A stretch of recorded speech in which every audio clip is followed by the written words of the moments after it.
السلام علیکم دوستو آپ دیکھ رہے ہیں میرا یوٹیوب چینل، اور آج ہم بات کریں گے T V serial Ertugrul Ghazi کے حوالے سے۔ دوستو آج کل ایک ڈرامہ جو کہ پی ٹی وی پہ دکھایا جا رہا ہے، جس کو دکھانے کا اہتمام وزیر اعظم پاکستان نے خاص طور پر کروایا اور اس کو اردو زبان میں ڈبنگ کروا کے چلایا گیا۔ اس ڈرامے کو دنیا کے 50 سے زیادہ ممالک میں دکھایا جا چکا ہے۔ بعض ممالک میں تو اس ڈرامے کے شروع میں ہی پابندی لگا دی گئی، کیونکہ دوستو غیر مسلم نہیں چاہتے کہ وہاں پہ یہ ڈرامہ دکھایا جائے۔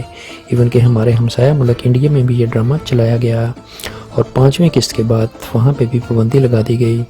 دوستو وزیر اعظم عمران خان نے ٹی وی انٹرویو میں یہ ڈرامہ دیکھنے کی خاص طور پر مسلمانوں اور پاکستانیوں سے ریکویسٹ کی۔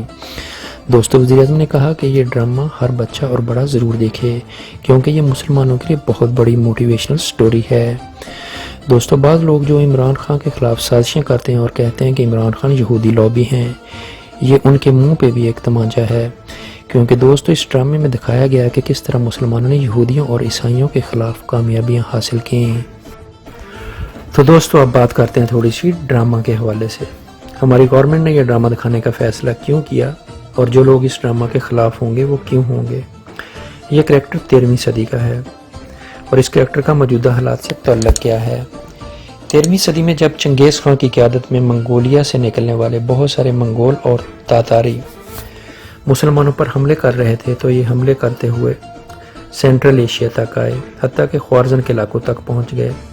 خوارزم اس وقت بہت مضبوط سلطنت تھی، اس کو بھی انہوں نے تباہ و برباد کر دیا۔ وہاں پہ ایک قبیلہ تھا جس کو اکائی قبیلہ کہتے ہیں، جو کہ اس علاقے کو چھوڑ کر بھاگا ہوا تھا۔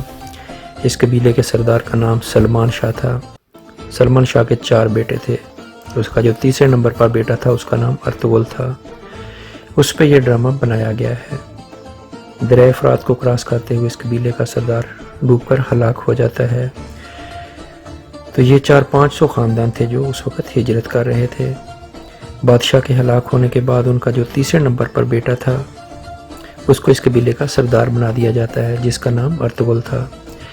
پھر یہ شخص اپنے چھوٹے بھائی کو لے کر سفر کرتا ہے، اور وہ اس کے 2 بھائی اس سے الگ ہو جاتے ہیں، اور یہ سفر کرتے کرتے ترکی کے علاقوں میں پہنچ جاتا ہے۔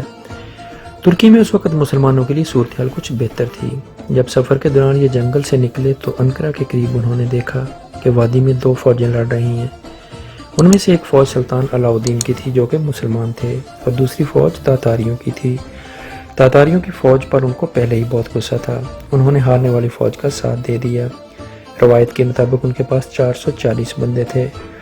لڑائی کے لیے انہوں نے 440 بندوں کے ساتھ تاتاریوں پہ حملہ کر دیا، اور یہ حملہ بہت وحشیانہ تھا، اور تاتاریوں کو وہاں سے بھاگنا پڑا۔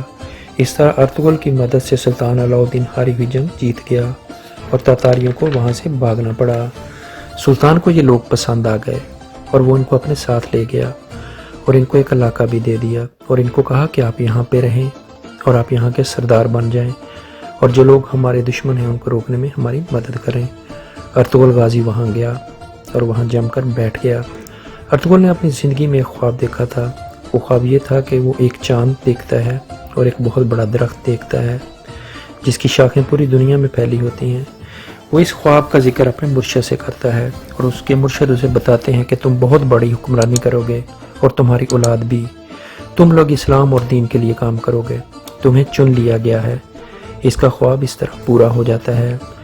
اس کے خواب میں 4 پہاڑ اور 4 دریا تھے۔ 4 پہاڑ یعنی کوہ طور، کوہ کاف، کوہ اطلس اور کوہ ولقام، اور 4 دریا، دریائے دجلہ، دریائے فرات، دریائے نیل، اور ایک اور دریا تھا جو کہ اس کی سلطنت میں بہتے تھے۔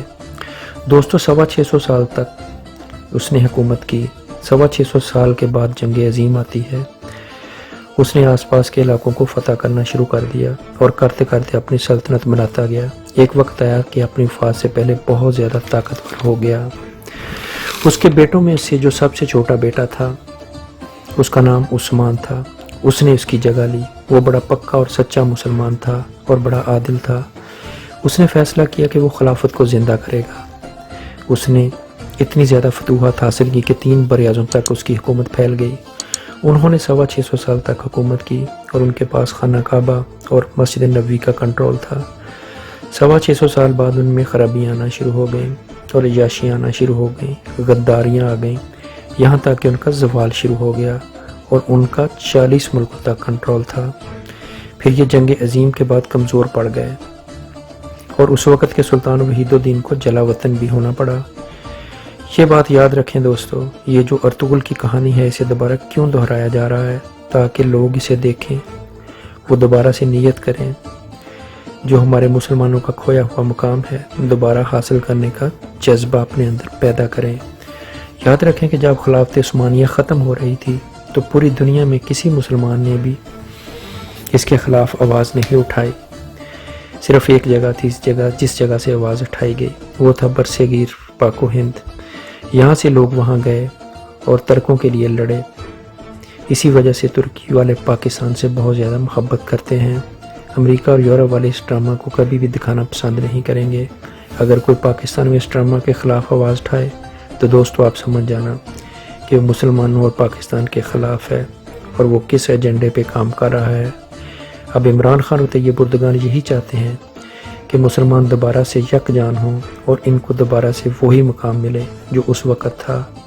آپ اس ڈرامہ کو پاکستان میں دکھانے کے حوالہ سے اندازہ کر سکتے ہیں کہ وزیر اعظم عمران خان پاکستان اور مسلم دنیا کو کس طرح دیکھنا چاہتے ہیں، تو اسی لیے یہ ڈرامہ دوبارہ سے پی ٹی وی پر دکھایا جا رہا ہے۔